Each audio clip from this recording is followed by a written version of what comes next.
శ్రీమాత్రే నమః. లలిత సహస్రనామ పారాయణలోని 19వ శ్లోకానికి అర్థం తెలుసుకుందాం. నఖధీదితి సంచన్నా నమజ్జన తమో గుణ పదద్వయ ప్రభాజాల పరాకృత సరోరుహ. నఖధీదితి సంచన్నా నమజ్జన తమో గుణ.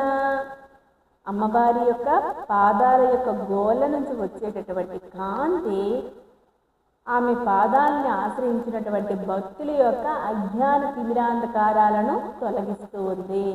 వాళ్ళకు ఉన్నటువంటి అజ్ఞానం అనే చీకట్ల యొక్క పొరలను తొలగిస్తూ ఉంది.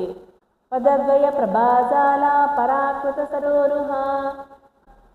అమ్మవారి యొక్క పదద్వయం నుంచి వచ్చేటటువంటి అంటే అమ్మవారి పాదముల నుంచి వచ్చేటటువంటి కాంతి ఏ విధంగా ఉందంటే ఒక సరోవరంలోని ఉండేటటువంటి కొలనులోని పద్మములు చంద్రుని కాంతి పడి వికసించినప్పుడు ఎంత తేజోవంతంగా అందంగా సుకుమారంగా సున్నితంగా ఉంటాయో అమ్మవారి పాదములు అంతకంటే అందంగా సుకుమారంగా తేజోవంతంగా ప్రకాశిస్తూ మెరుగుచున్నవి అని దీని అర్థం. లోకం వల్ల మనకున్నటువంటి అజ్ఞాన తిమిరాంధకారాలన్నీ తొలగిపోయి మనం సాధనలో అమ్మవారి సాధనలో ముందుకి ఉపాసనలో ముందుకి వెళ్ళగలుగుతామని శాస్త్ర ప్రవచనం.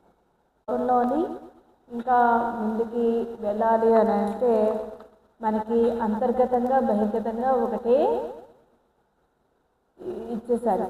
ఇంతవరకు ఉన్న శ్లోకాల్లోన మనకి శారీరకంగా బాహ్య సౌందర్యాన్ని అమ్మవారి స్థూల రూప వర్ణన అనేది జరుగుతూ ఉంది. అంతర్గతంగా మనకి అమ్మవారి యొక్క తత్వం గురించి మనము ప్రతి శ్లోకానికి వివరణ ఇచ్చుకున్నాము. ఈ శ్లోకంలోని ఆ వశిన్యాది వాగ్దేవతలే అమ్మవారి పాదాలను ఆశ్రయించిన వారికి కలిగినటువంటి ఒక తేజోమయ పరివర్తనను వాళ్ళే చెప్పేస్తారు సూటిగా. అమ్మవారి పాదాలను ఆశ్రయించిన భక్తులకు ఏ విధంగా అమ్మవారు అనుగ్రహిస్తుంది అనేది ఈ శ్లోకంలో నేరుగా చెప్పబడింది. ఇంకా దీనికి మనం లోతుగా వెళ్ళవసరం లేదు.